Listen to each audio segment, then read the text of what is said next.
Good morning to everyone. As Dennis alluded to earlier, every time he calls, we all do response, and that's the first responsibility that we need to be able to do for the people, because this gig is not about us, it's about the people. I'm grateful to have this opportunity to be here. I do like to ask people to ask me questions. I love being put on the spot. I mean, I literally do. So any question that you may want to ask, I'll be more than happy to try to answer it. If I can't answer it, I will tell you the truth and get back to you. But thank you all for giving me this opportunity. And what's happening in Phoenix City? Just a little brief, and then all three people are going to speak, and then after, we'll do the questions. Okay. Well, as you all know, I am the mayor of Phoenix City. I'm in my third term. I am so grateful to be in this position. I tell you, it's never been one of my goals or admiration. It happened, and I am so grateful that it's happened. The reason why, the question I'm glad you asked, is that I'm really enjoying myself because I love people. And the thing that I've learned is that I call it a gig. This is not about you. It's about the people that you represent, and we have to make sure that's first and foremost. But I am grateful for last year that even in spite of the challenges that we had, our city, our tax revenue grew over 20% year over year, which is very strong in the midst of the challenge that we had with the virus. Now, part of the reason for that is, and I know a lot of people always say we need restaurants and sit-down restaurants, which is true. We are looking for investors. But the thing that really helped us the most is that we have quite a few quick service restaurants, fast food, as we all know them. And when the virus hit, that really helped us escalate to be able to increase our tax revenue. What's that? Yeah, but I'll get to that. But quick service restaurant really helped us in spite of the challenge that we had. We opened a new development down on 431 South Renfro. We did that in a year. This June 24th will make a year.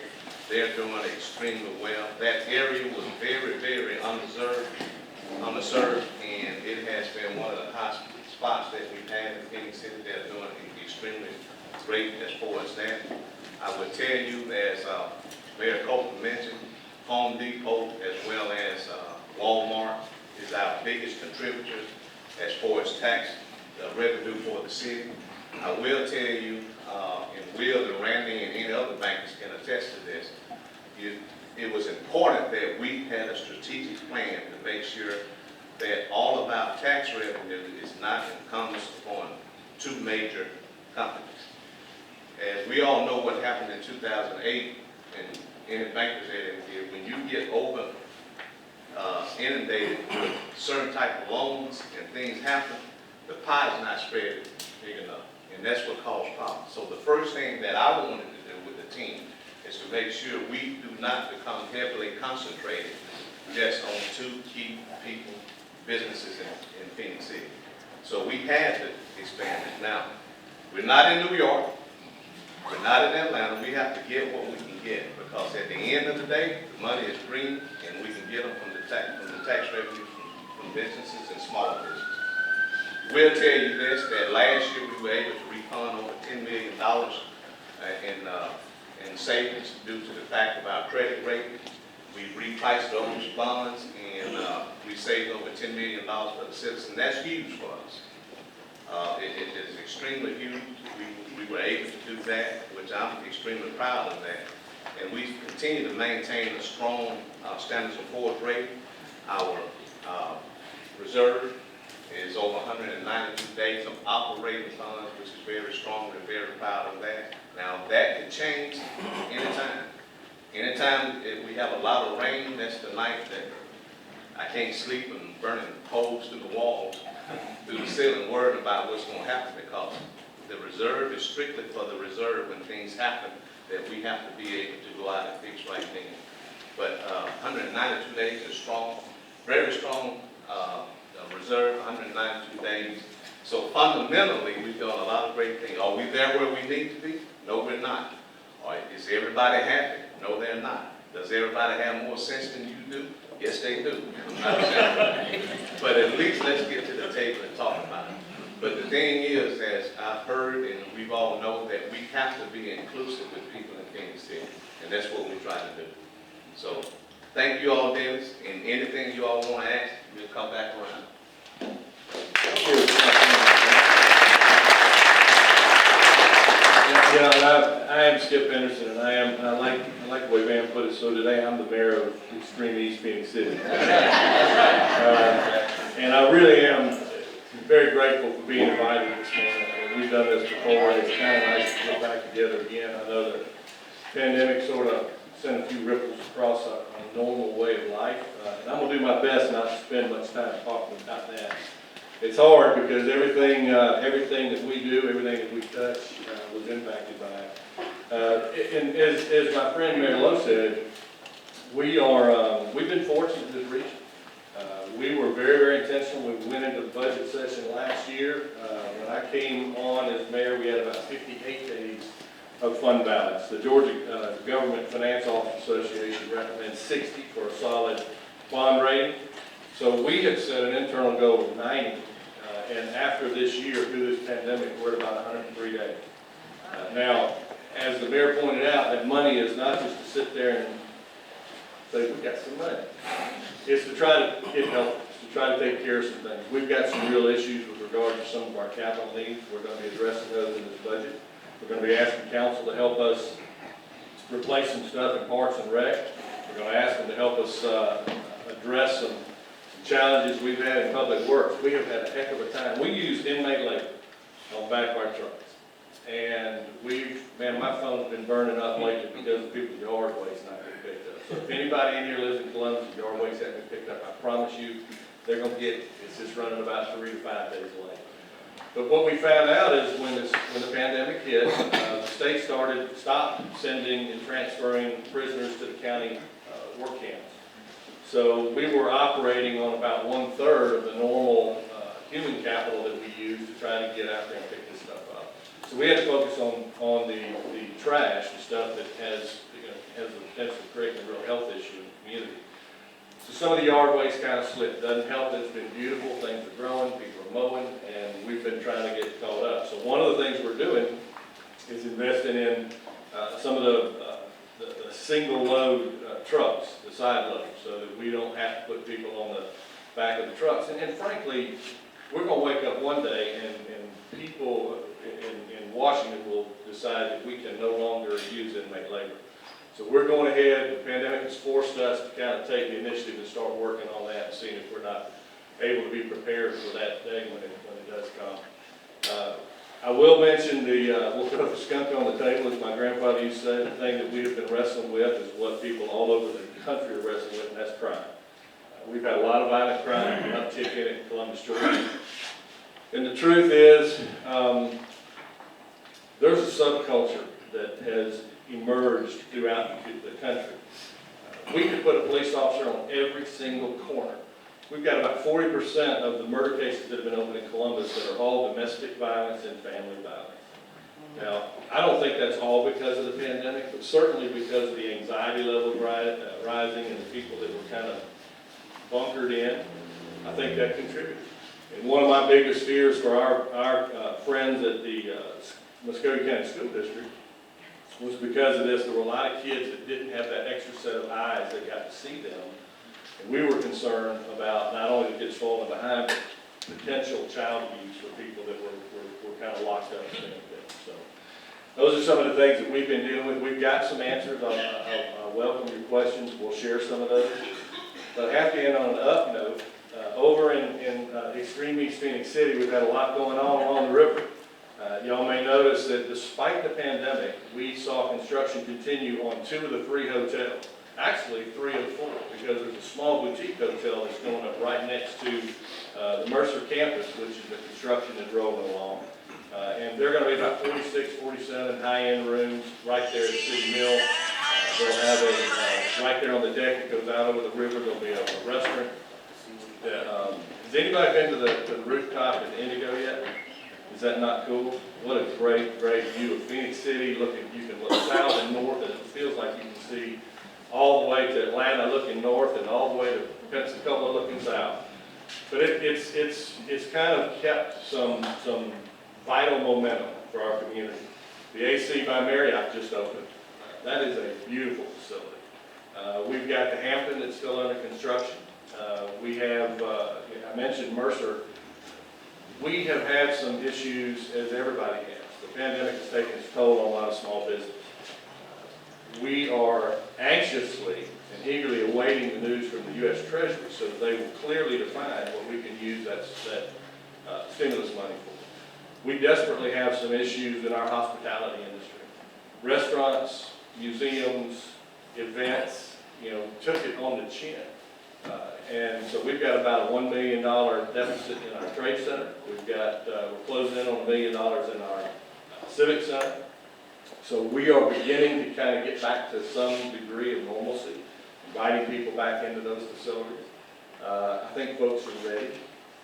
But as frustrating as it is for a lot of people, we still have an obligation to kind of take measured steps, move in a slow, intentional manner so that we can prevent ourselves from falling backwards into more of this medical and frankly financial disaster that hit us over the last year and a half. But there's a lot of cool things going on in this region, and Smith's, Alabama. By the way, I gotta say, the county commission chair for Russell County Commission, he's been a lifesaver. We hired Chance Corbett as our deputy director of emergency management, and I went, here's the vaccine plan, you fix it. And he has done an incredible job. So that's just another, I mention that because it's another very, very visible tie between our communities. I think as we come out of this pandemic, and we are, I think this entire region is going to come out with more momentum than most areas of the country. And I firmly believe that. I think we had so much coming in, and we've sustained it on both sides of the river. And I really am excited about what the future holds for this entire region. As my friend Eddie says, we are one region. So, and I look forward to your questions.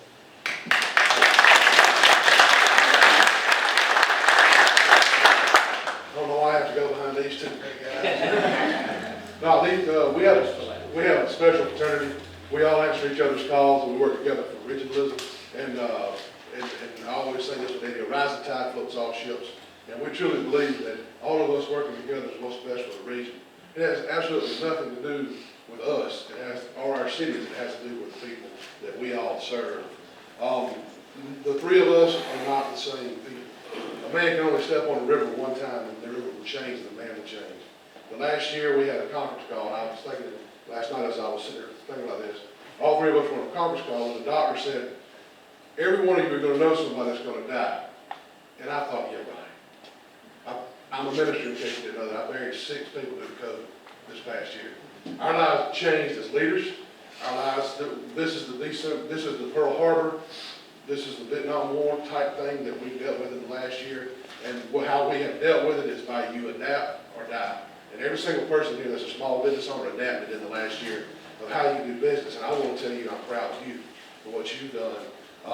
As a small city, I'm only 20 years old this year in June as our city. Our fund budget is 13 months that we have in reserve. And that's simply because due to the pandemic, we now have a Victoria's Secret Smith station. We now have an Amazon Smith station. We now have a Sears Smith station. Or whatever you ordered offline, we get the tax revenue where we did not have that before. But I will give you some solid numbers. We have a Love's travel stop that I worked hard to get. And it's a beautiful store.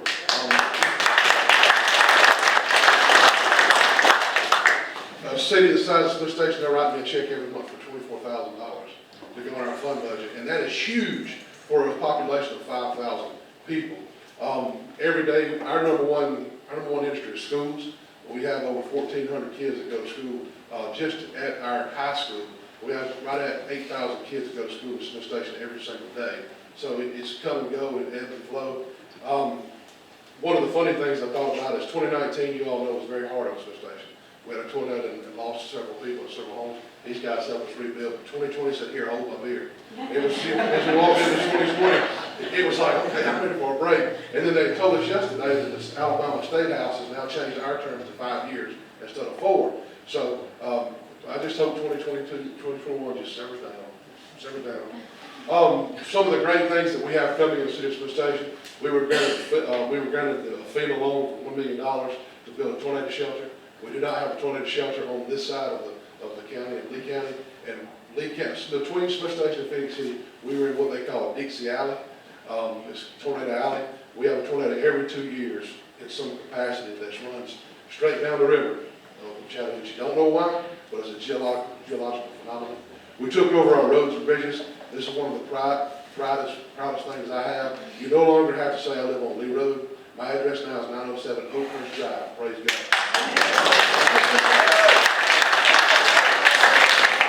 And that's huge, because if anybody lives in Lee County out here, if somebody comes to you and you're on a business and says, "Where's Lee Road at?" Well, it's over there, right here. So it's very difficult with that.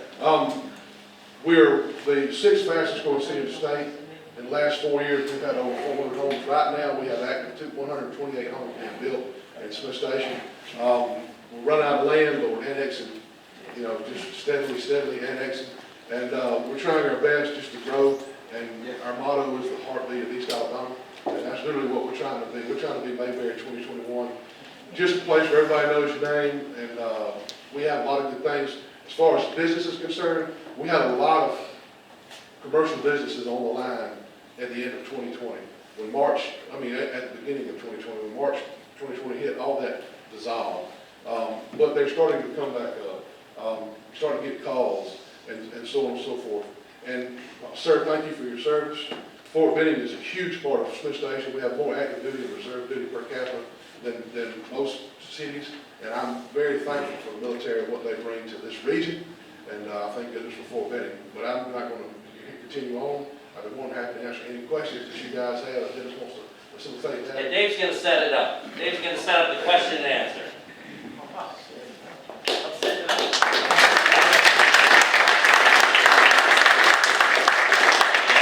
Any questions? Obviously, we'll take 3 or 4 questions, and if you guys have a lot of extra questions, you can see the guys afterwards. Please be courteous with your questions, but go ahead. Good morning, Mayor. Thank you for coming by. This is kind of a comment segueing over to a question for Phoenix City, but my comment, I'm a Doyle member. Both of you know me, Bubba. We have not met formally yet. I am the club mentor of 135, American Legion. Mayor Henderson, this comment is for you. There's been a lot of behind-the-scenes work between CBEV, which I'm a member of, and Columbus City Council and Mayor Henderson. And what that behind-the-scenes work is Columbus City Council is the reason why we have not one but 2 community-based outpatient clinics for the VA. The old Columbus Health Department just opened up last week. That is the newest Midtown VA clinic. We've got a brand new facility in North Columbus over on Mobley Road, River Road, being built. Mayor Henderson recognized the growth of the veteran population. We have the fastest growing veteran population in the country, right here. Thank you for noticing that. Thank you for your support on behalf of the entire veteran community.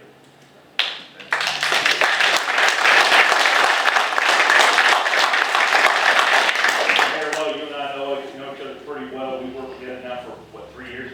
I kind of have a question and a challenge on behalf of the Chamber and within the real estate community.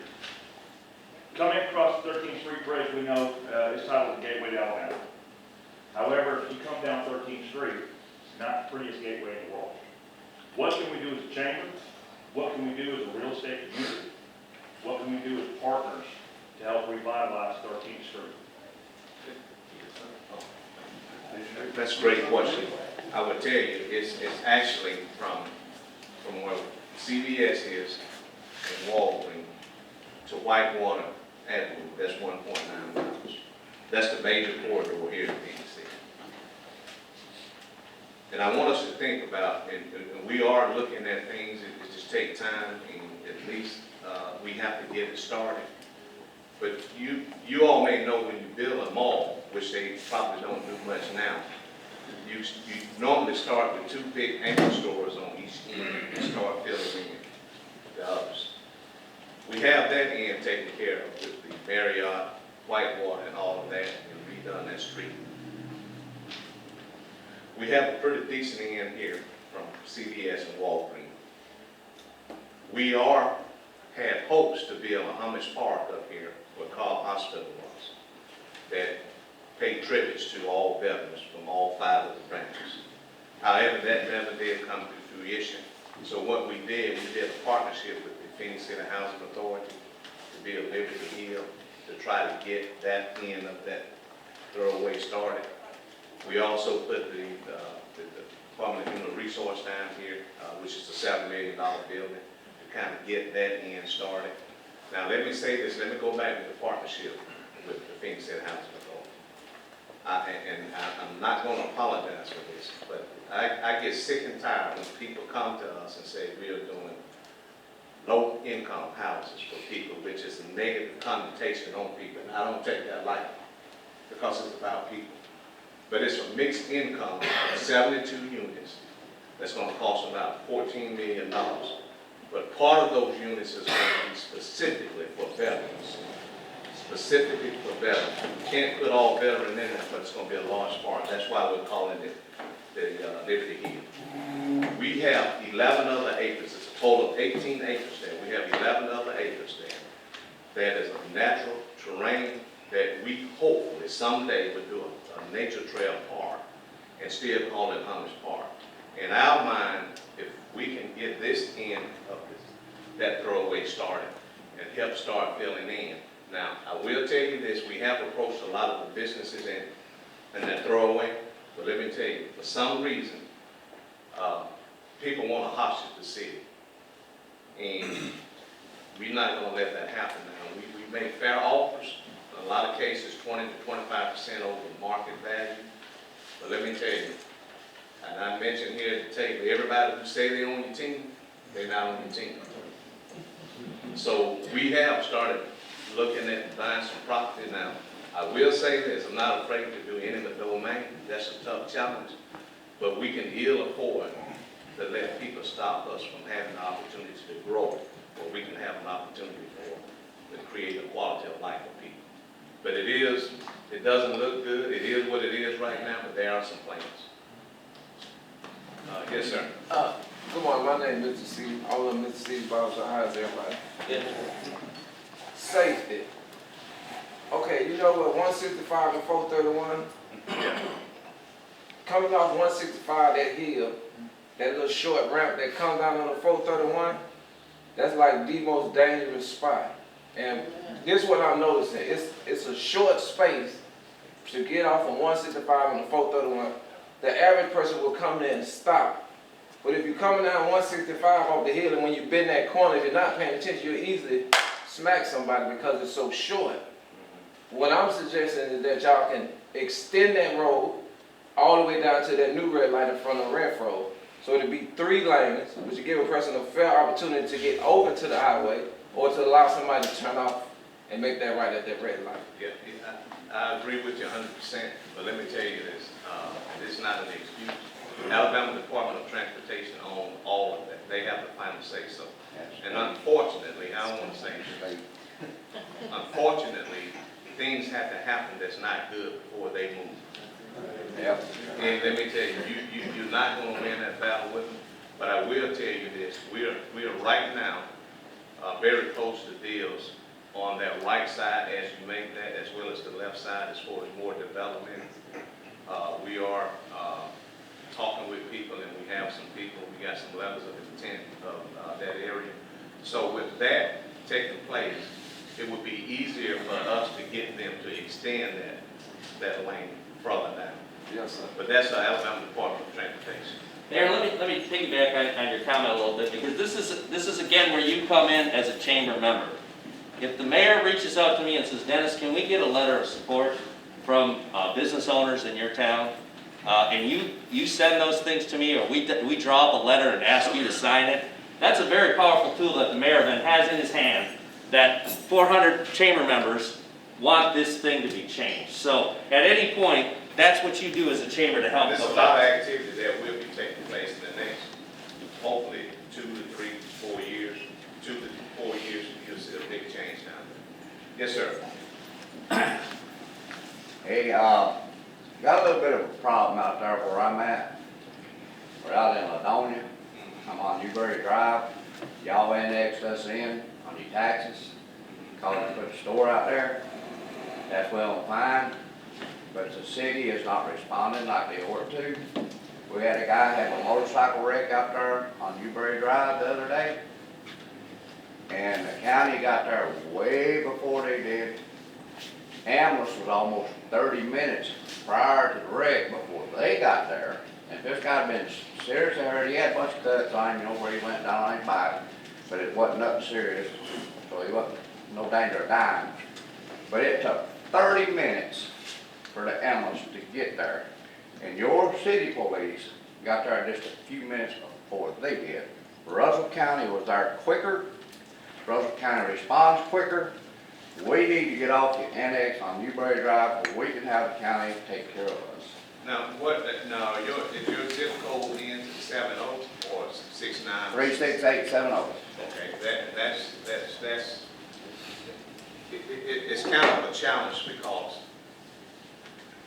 there were a lot of places that was annexed prior, and right now we have a moratorium on annexation. And the caveat is that it has to make sense before we can annex it. Because if the city is not going to get a return, then there's no sense in us annexing. And I'm going to say this emphatically. In the past, there were annexations going on just for people in the leadership to get votes sustained. Yeah. And this is what I tell the council. If you're making decisions based on, again, re-elected, you need to do me a favor and leave. This is serious business. And if you're doing your job to keep your job, you're probably not doing your job. But going back to that is a challenge because of that zip code. And it's a fine line with what the county police does and what the Phoenix City does. Now, I know the jurisdiction for us is 1.5 miles, which is that end, but that is a challenge, and that's something we just gonna have to try to fix. Well, we need to do something about the ambulance, so that boy would have died if he'd been seriously hurt. I mean, The ambulances, that's a different issue. Thank you very much. Steve, more questions? And I think she had one, so we don't. I'm sorry. Yeah, let people. Mr. Mayor, we are honored that you are here in the room together. Of course, that's step one for the community relationship is to get the leadership together. Appreciate your affirming relationships.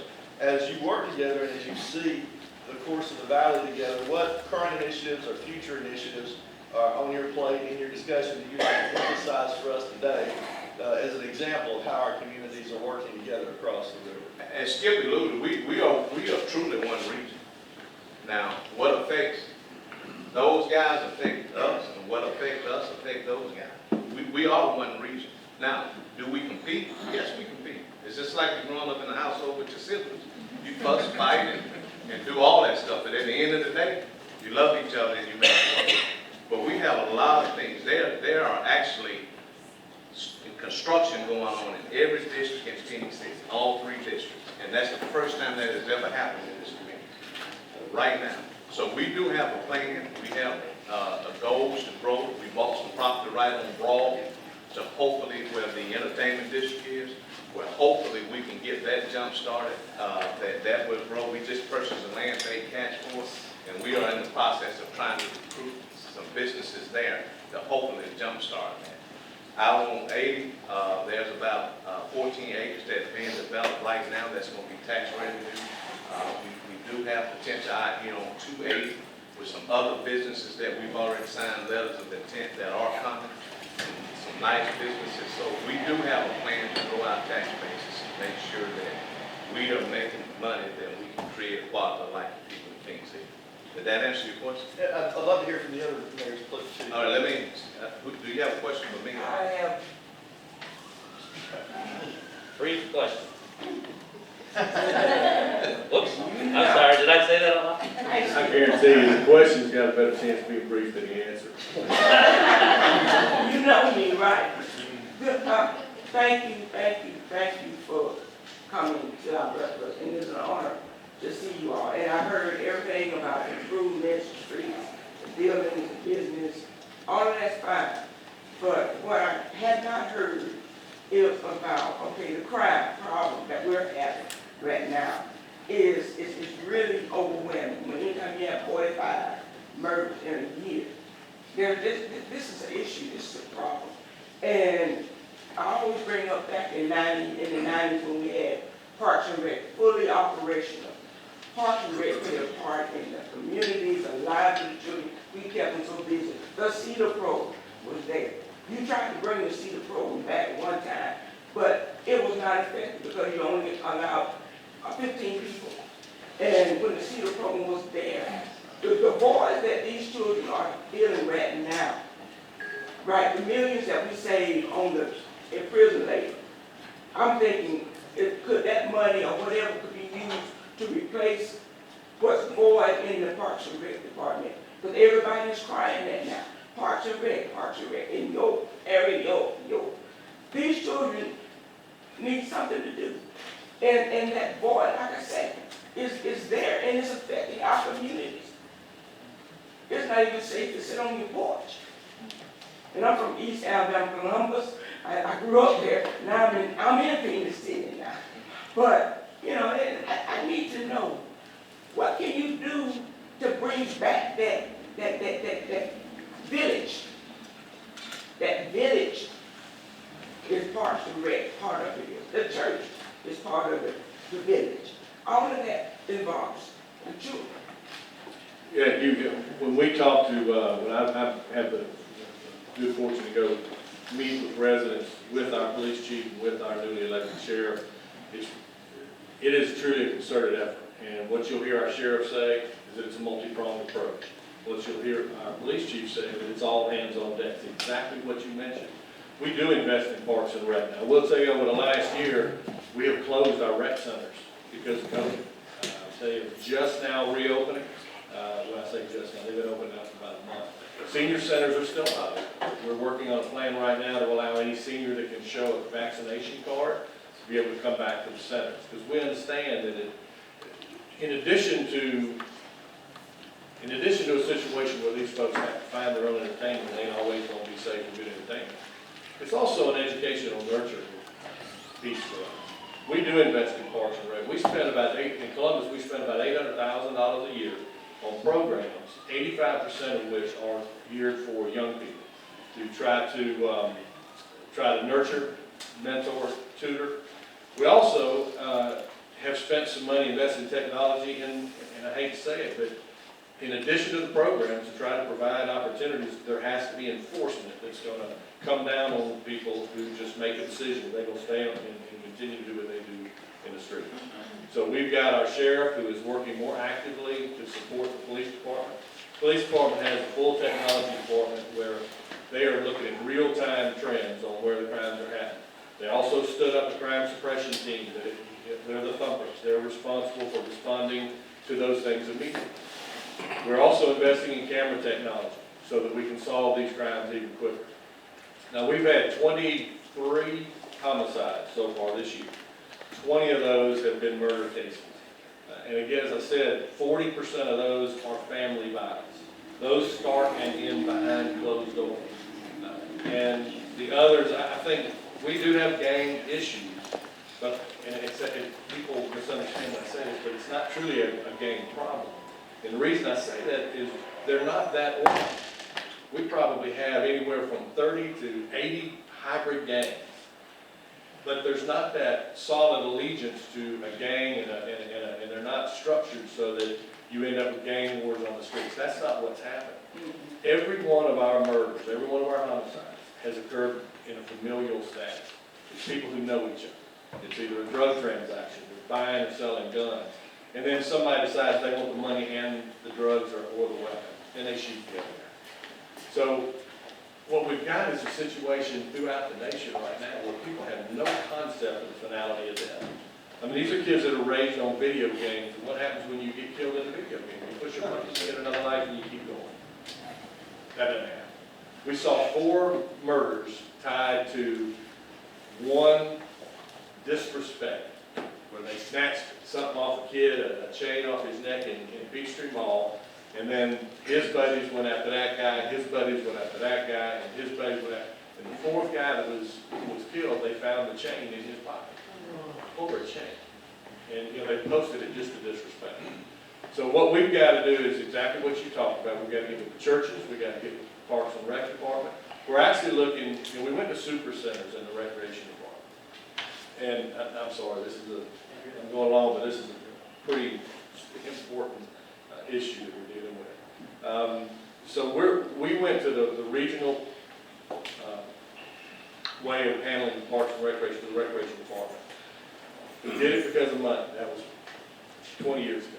Yeah, and it was a mistake. So we're starting to put some of these pocket recreation centers back into place. We're looking for people to program those.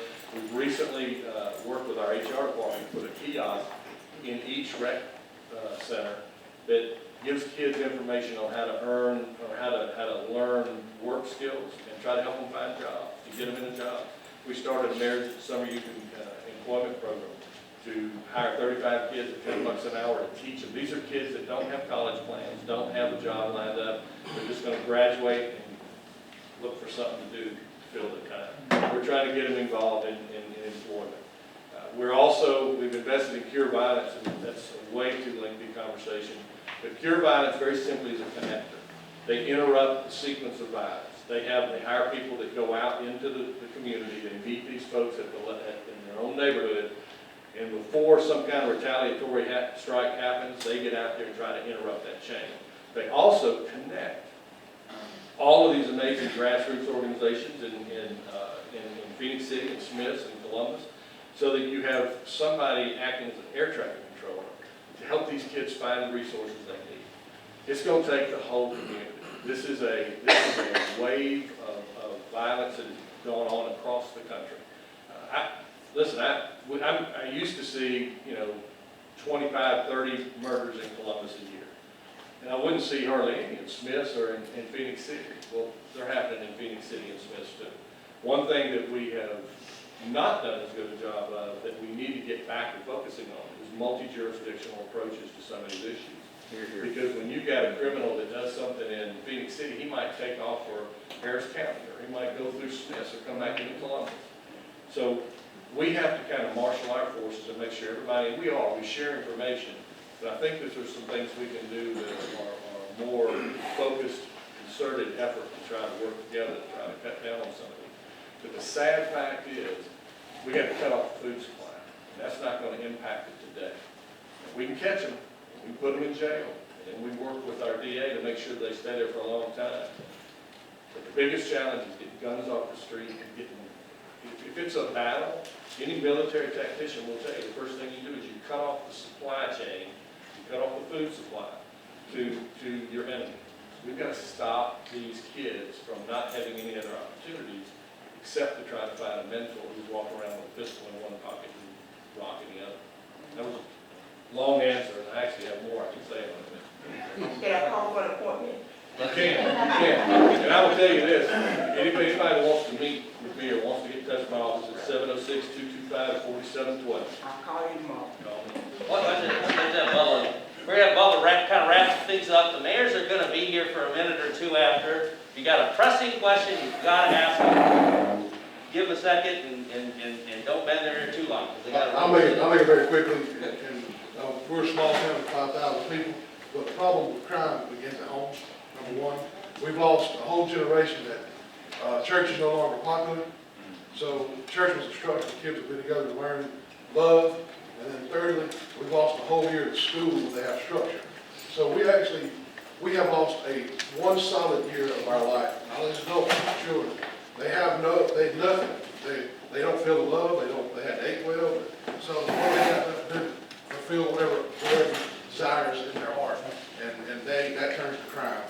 It's not going to be a quick fix, but I can promise you, when Mayor Lowe said we lose sleep, we lose sleep. When I get a bad weather coming up this station, forget about me sleep. When he gets a report in the middle of the night, we all have 911 on our phone.